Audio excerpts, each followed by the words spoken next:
Hi, I'm John Buckheit. Mike Perrone. We're back with another training minute, and what we want to go over this time is good practice and not so good practice when working with the axe and the Halligan.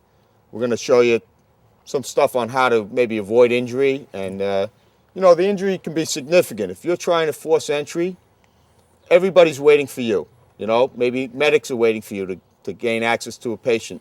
Maybe the nozzle team is waiting to get the line in on that fire. So if you strike the your partner's hand and you crush his hand, Don't want to do that. it's all over. You've stopped. Not only did you hurt that individual, you stopped the whole operation. So there's some ways to avoid it. I'll start out with we hold the tool in a very specific way. Sometimes guys lose this detail. You know, they might hold the tool right up next to the head of the axe. One small mistake, and you've crushed your finger, and you might not want to continue that operation, and you might not recover from that injury. So we always hold the tool properly, with good technique. Another common mistake for the person that's doing the striking is they might take a measure, and they're good to go, and then they get off balance and they move a little bit, and now they miss. So you add a little smoke, and that can be really critical. So you want to take your measure, get your footing, and stay in that position. Third thing is we like to cross the tools. All right, you have less of a chance of missing the head of that Halligan and striking your partner. Mike's going to tell you how he likes to hold that Halligan to also avoid that type of injury. All right. I'd always rather be on this side of the tool. All right. If I have a wall here and this is a corner apartment, then I don't have a choice. I have to be on the door side of the tool. Okay. What this gives me, to me, this is a disadvantage. The only advantage I see to being on the door side of the tool is that I can actually see when the crotch is driven in till it's at the inside part of the stop where the door hits the stop. When that's even with that, I'm where I want to be, and I can force the door. Here's one of the first problems of being on this side. Once it's driven in and I go to force the door, I got to pull towards me. I'm not forcing this door. I'm getting on behind it now and pushing to the door. Okay, so that's a two-step process that I don't have if I'm on this side of the tool. Okay, if I don't have that wall here and I can be on this side of the tool, I want to be on this side of the tool for a few good reasons. First of all, what we just talked about, after I set the tool, I go into the door. It's a one-step deal, all right? Also, when he's striking for me, and you're always trying to stay perpendicular when you can, guys, all right? You don't want to come sideways. There's more of a chance of getting hit, all right? So he's staying perpendicular. I'm steering the tool around the jam, okay? And what's happening here, you see what's going on. He's trying to hit along this axis. If he misses by the 1 inch on this side, he maybe gets a finger. I can still continue. It's going to hurt. I may still be able to finish this job out with a broken finger. He's got to miss by 4 full inches to hit anything vital, which is my wrist or my forearm. All right. He breaks my wrist. If he breaks my wrist, basically I'm not functionable at this job. He breaks a finger, we're gonna handle it. All right. So I'd rather be on the protected side. Plus, like I said, once you set the tool, we go to the door. Okay? The only disadvantage I have to this side is I actually physically have to peek over to see when the crotch of the tool is at the inside part of the stop. All right? And some companies, what they do is a small notch, even with the crotch, so that you don't even have to look over. When that slice, that notch, makes it to the inside part of the stop, they stop. They don't have to look over the tool. Okay? Now, one further thing about developing good striking technique is most firefighters have trouble when they don't have enough power. So I'm right-handed, my right side is good, I prefer to strike in this direction, but there could be a wall, it could be an obstruction, maybe we're down a flight of steps, and I might have to swing from my weak side. That's when I lose control, that's when I begin to get into trouble. So one way you can develop better control is to practice. Well, how are you going to practice? One way that we've used is we'll go to a car crusher, a car recycling place, ask their permission, make sure everyone has proper PPE because it is an injury factory, and we'll actually force car doors conventionally with a Halligan and a maul. Gives the guy practice using the Halligan in its many forms, using the point, the edge, the fork, and also gives the guy practice striking, okay? So he can, if the firefighter is a good striker, then maybe they can practice on their weak side. If they're not so good, they can practice on their strong side and get better accuracy and better technique.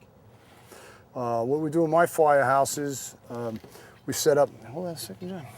We set up, we call it a totem pole. We put a 6x6 into the ground, cement it in, and for the new guys, we drive in, we tap in large spikes, and we have them hit from both sides. I prefer swinging left-handed, all right? Make sure you're at least a hand down from the top, okay? I prefer left hand, but you know what? The hallway may not afford you the option of swinging where you're comfortable, all right? So you may have to swing from the other side. So we have young guys driving spikes in from both sides, making sure that they can hit from both sides. Now, if you put the tool up, John, put the tool up to the door. If he puts the tool up to the door, I prefer this side, but what am I gonna do? If his leg is here, okay, and he's steady that way, I tend to have a little bit of a pendulum swing. I may hit his leg and then miss the tool or hit him, okay? So in this situation, if I don't have a couch here and the hallway affords me to be on that side of the tool, I swing to this side where he's not a factor anymore in my hitting this tool, okay? That's one of the things. Never want to put my head very close to the head of the Halligan because, again, a slight error, even a glancing blow, it's going to really, seriously injure you. Right. When we were taught a long time ago, we were taught this side of the door and on your knee when you were forcing. And if heat is not driving you to your knees, do you want to be anywhere near in smoke a guy swinging an axe or a maul close to your head? No, you want to be, if you have to be on this side of the tool, you want to be up. It'll be on this side of the tool. I prefer this even more. Like I said, protected, and you go to the door. That's when you're going to use bevel to door. Hey, if it's a tough door and you got to go bevel to jam, you're out here, you're unprotected. You know what? It's a tough job. Now, you got to go with it. One last thing about striking, we never really, swing the tool. We want to train for smoke conditions, either light smoke condition to a heavy smoke condition. So in heavy smoke condition, I might actually feel the head of this Halligan, find it, take my measure, and then it's a quick karate chop. It's from 10 inches. It's not a swing at all. And any movement that Mike's going to do with the head of this tool, they're going to be regular, steady moves that he might announce or that I have to be, make attention to.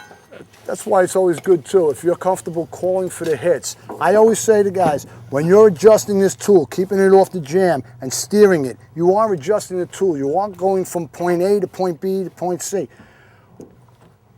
By calling for the hits, you're making sure in those moves, I'm steady now for the hit. And never look at the guy hitting, guys.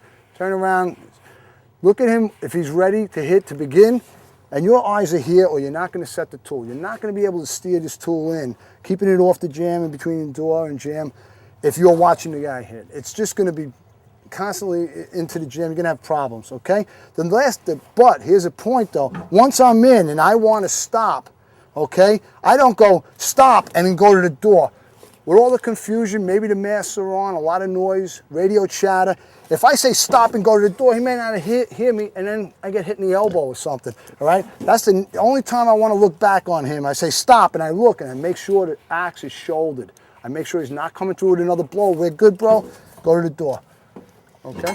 So it's been we pointed out a few common mistakes that people make and they wind up getting injured, and we also pointed out a few good techniques. If you hone these down and they become regular practice, they'll serve you well when you're out there and you're trying to get these doors. There's one more thing I want to add, John, all right? You were talking about heavy smoke. I would like to say there is a sounding technique, right? I kind of use it in heavy smoke just to make sure the guy knows I'm coming with the next hit. If you hold the tool, and I'll demonstrate, and you call for the hit, all right? All right, you call for the hit. Hit.